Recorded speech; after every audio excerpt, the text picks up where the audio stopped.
Honey, I must say, the names popping up in Diddy's trial have already been wild. But Prince? Prince being on that list was definitely not on anyone's 2024 scandal bingo card. We all knew this trial was going to drag some names, but this right here? This is straight up legendary mess. Now, we've already heard from Jason Lee, who revealed that the very first Diddy party he ever went to was hosted at none other than Prince's house. Yes, that Prince, and not just any little industry hangout, baby.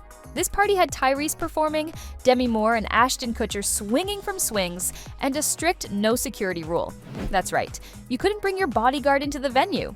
The first Diddy party I went to was at Prince's house. So you want to go to Prince's house to the Diddy party where Tyrese is performing and Demi and Ashton Kutcher are swinging on swings. That is what's happening on the other side of the wall. And so the one thing that makes this party different than a Jamie Foxx party or any other celebrity party that wrangles a bunch of young women or guys or whatever too, is that Diddy didn't let you bring your security in the party. But here's the twist. What if Prince had cameras rolling the entire time? And knowing Prince, meticulous and private as he was, you can't tell me he wouldn't have documented everything happening in his own space. It's giving, I got receipts. And if those tapes exist, you better believe that court's going to erupt when they surface. Now let's not act like Prince didn't know how to play the long game. He was private, calculated, always in control, and always 10 steps ahead. Some folks genuinely believe he may have kept footage or handed it off to someone he trusted before he passed away. And now there's speculation that this footage, or even just his knowledge of what went down, could come up during trial. Baby, this is a courtroom drama straight out of HBO. Of course, we already expected names like Cassie, Kid Cudi, and even Young Miami to surface during jury selection. But when names like Michelle Williams, Robert Downey Jr., Mike Myers, and Lauren London came up, people were shook. And now with Prince potentially being dragged into this, people are losing it. Let's not forget Cassie's original lawsuit that started all of this. She made it crystal clear that staff members, assistants, even executives at Bad Boy were all witnesses to what went down. Cassie claimed that after one violent incident, Diddy's assistant and head of security saw her, and both of them literally began crying. That is how bad it was. She also revealed that these same staff members were the ones setting up the freak-offs.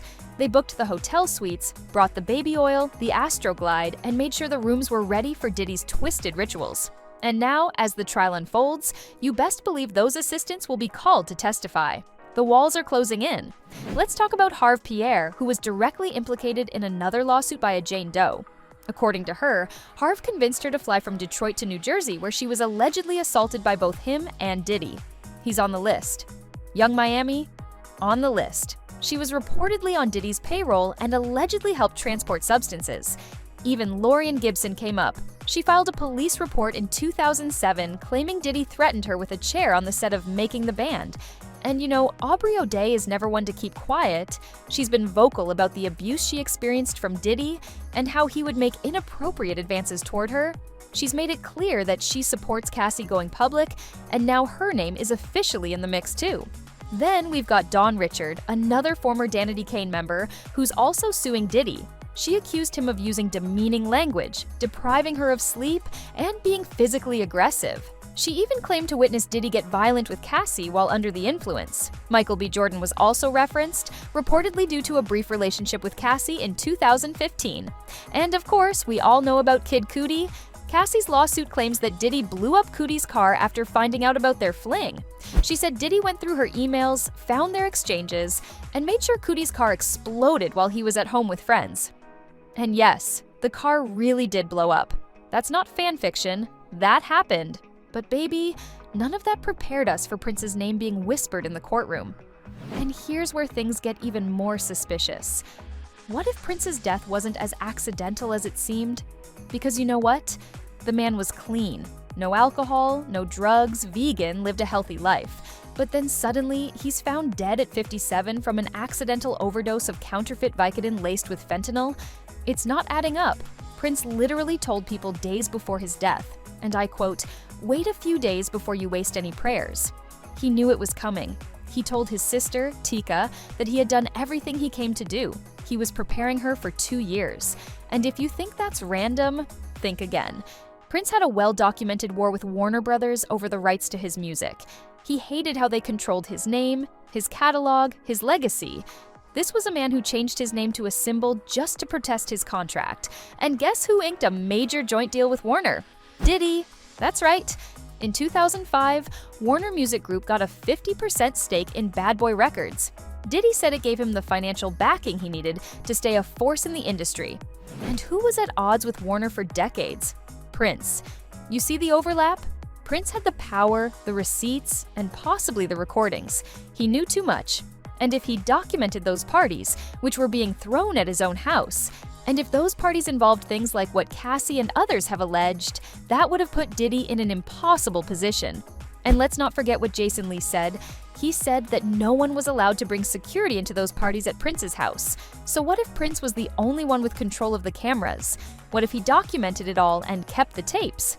That would explain a lot. Even Tyka, Prince's sister, said he told her he was in trouble just days before he died. So, was it the label? Was it Diddy? Or was it just the industry cleaning up one of the only men who could blow the whistle? We may never know. But with this trial unraveling like a soap opera on steroids, nothing is off the table. So here we are, Prince, the purple one, who fought tooth and nail for artist rights, possibly having had a front row seat to the freakiest, darkest side of the industry. And just maybe, he recorded it all. If his name does come up in this trial, the whole game might change. So, let me ask you this. Do you think Prince had tapes of Diddy's infamous parties?